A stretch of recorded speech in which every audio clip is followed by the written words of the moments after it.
Aviation નંબર્સને સમજીએ, કારણ કે જે રીતે કંપનીના નંબર્સ છે, ઓપરેશનલ નંબર્સ તો સારા છે ઇન્ડિગોની અગર વાત કરીએ તો, પરંતુ જે રીતે આપણે જોઈ રહ્યા છીએ કે અહીંયા ખોટ કંપનીની વધી છે, ફોરેક્સ કોસ્ટ વધી છે, એને કારણે કંપનીની ખોટ આપણને વધતી જોઈ રહ્યા છે, 2600 કરોડ પહોંચતી આપણને બતાવી રહી છે. માર્જિન્સ તમે જુઓ તો ખાસા સુધરતા જોઈ રહ્યા છે, એટલે ઓપરેશનલી સારા નંબર્સ છે, પરંતુ એક લોસ જે છે કંપનીનો એ એક આપણને રિએક્શન બતાવી શકે છે. પરંતુ નંબર્સને આપ કઈ રીતે જોઈ રહ્યા છો ઇન્ડિગોના?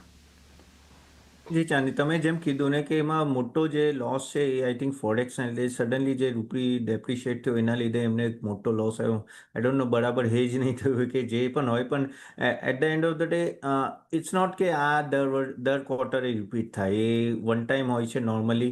અને ઓફકોર્સ એ લોકોએ મિકેનિઝમ પ્રોપર રાખ્યા હશે, અને જે બીજા બધા નંબર છે એ પ્રમાણે તો ઓકે છે. માર્કેટ શેર તો એમાં કંઈ વાંધો જ નથી, હજી પણ 62% છે, એફિશિયન્સી સારી એવી છે. ગ્રોથ એવું લાગે છે કે જે આ ક્વાર્ટરમાં, જે ઓક્ટોબર ટુ ડિસેમ્બરમાં દિવાળી સિઝન લીધે એક સારો એવો મિડ ટીન્સમાં, હાઈ ટીન્સમાં ગ્રોથ થઈ શકે એમ છે. ઇન્ટરનેશનલ નેટવર્ક પણ એક્સપાન્શન કરી રહ્યા છે. તો જે ઇશ્યુ છે એ મેઇન આપણે આ ફોરેક્સ લોસનો હતો. અને ઇવન તમે ફ્યુલ પ્રાઇસીસ પણ જો તો ફ્યુલ પ્રાઇસીસ એ ડાઉન છે, એટલે એમાં આઈ ડોન્ટ થિંક એ લોકોને ઇન્ફ્લેશન રિસ્ક મોટું આવશે. આગળ જઈને બસ એ જોવું પડશે કે ઓપરેશન રિકવરી કેવી રીતે થાય છે, અને ફ્લીટ એક્સપાન્શન જે રીતે પ્લાન કહે છે એ રીતે થાય છે કે નહીં થતે. કેમ કે આમાં શું છે કે એ લોકો પણ એમના નવા ઇન્ટરનેશનલ એરિયા એટલે કે તો ત્યાં પ્રોફિટેબિલિટી અને ત્યાં ઓક્યુપન્સી કઈ રીતે રહે છે ફ્લાઇટ્સની, એ જોવી પડશે. પણ at the end of the મને એટલો ડર નથી આ સ્ટોક માટે, કેમ કે આ એક ફોરેક્સ સ્ટોક છે. I think it is not going to continue. તો અગર આ નીચે આવે આજે સારો એવો, તો આઈ થિંક એક પોઝિશન બિલ્ડઅપ કરી શકાય થોડા લોંગ ટર્મ માટે. ઇન્ડિગોના નંબર્સ પર આજે એક ફોકસ રાખીશું. સમાચાર નહીં, પરંતુ પરિણામ બાદનું કઈ રીતનું એક એક્શન મંગળવારના સેશનમાં તે ઘટાડો હતો, આજની એક્શન પર ઇન્ટિગો એવિએશન ફોકસમાં રાખીશું. વિરાટ, હિતાચી એનર્જી આ સ્ટોક મંગળવારે જુઓ જે મજબૂતી વોલ્યુમ બેઝડ બાઇંગ બતાવ્યું છે, F&Oમાં ટોપ ગેઇનિંગ કાઉન્ટર. નંબર્સ બાદ જે હિતાચીમાં એક આપણને પોઝિટિવ એક્શન જોવા મળી છે, કઈ રીતે તમે જોઈ રહ્યા છો? ચાર્ટ્સ કેવા છે હિતાચી એનર્જીના, અને આટલી જ્યારે મજબૂતી આવી તો હવે શું કરવું જોઈએ?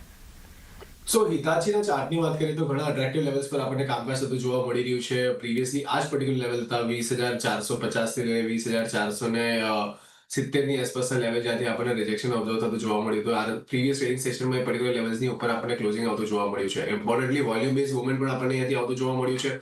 થોડા સમયથી ડાઉનવર્ડ મૂવિંગ ચેનલની અંદર કારોબાર કરતો જોવા મળી રહ્યો હતો. એક ડાઉનવર્ડ મૂવિંગની ચેનલનું પણ બ્રેકઆઉટ આપણને અહીંયાથી કન્ફર્મ થતું જોવા મળ્યું છે. બધા જ પેરામીટર્સ પર હિતાચી એનર્જી અત્યારના બહુ સારા લેવલ્સ પર ટ્રેડ થતું જોવા મળી રહ્યું છે. ખાલી એક કન્સર્ન છે કે થોડા એલિવેટેડ લેવલ્સ છે. આપણે RSI પર જોઈ રહ્યા છે કે all of a sudden oversold ટેરેટરીથી ઓવરબોટ ટેરેટરીમાં આપણને within a very short time span enter થતો જોવા મળી રહ્યો છે. તો કદાચિત એક ટાઈમ બેઝ પ્રોફિટ બુકિંગ આપણને આવતું જોવા મળે, તો ટાઈમ બેઝ કરેક્શન અહીંયાથી આવતું જોવા મળી શકે છે, જ્યાં લીડ થઈ શકે છે નીચેમાં 20,000 થી લઈને 19,500 ની આસપાસના લેવલ. પણ ઘટાડે બાય કરીને ચાલવાની સલાહ રહેશે. જે રીતના મોમેન્ટમ આવી રહી છે, આ પર્ટિક્યુલર કાઉન્ટર પર મારું થોડું ઇન્ટરેસ્ટ અહીંયાથી ડેવલપ થઈ રહ્યું છે. સો પોસિબલ છે કે અહીંયાથી ઘટાડે એક તમે ઓપોર્ચ્યુનિટી બનતી જોવા મળી શકે છે બાય કરવાની. ઉપરમાં 22,000 સુધીના લેવલ્સ આપણને આવતા જોવા મળી શકે છે નિયર ફ્યુચરમાં, જ્યાં નીચેની સાઈડ પર સારો એવો સપોર્ટ આપણને 18,300 ની આસપાસના લેવલ પાસે બનતો જોવા મળી શકે છે, જ્યાં 50 દિવસની એક્સપોઝર મૂવિંગ એવરેજ પણ પ્લેસ છે. સો ઓવરઓલ ચાર્ટ સેટઅપ ઘણા પોઝિટિવ છે. એલિવેટેડ લેવલ્સ છે તો ઘટાડે બાય કરીને ચાલવાની સલાહ રહેશે. ટિપ્સ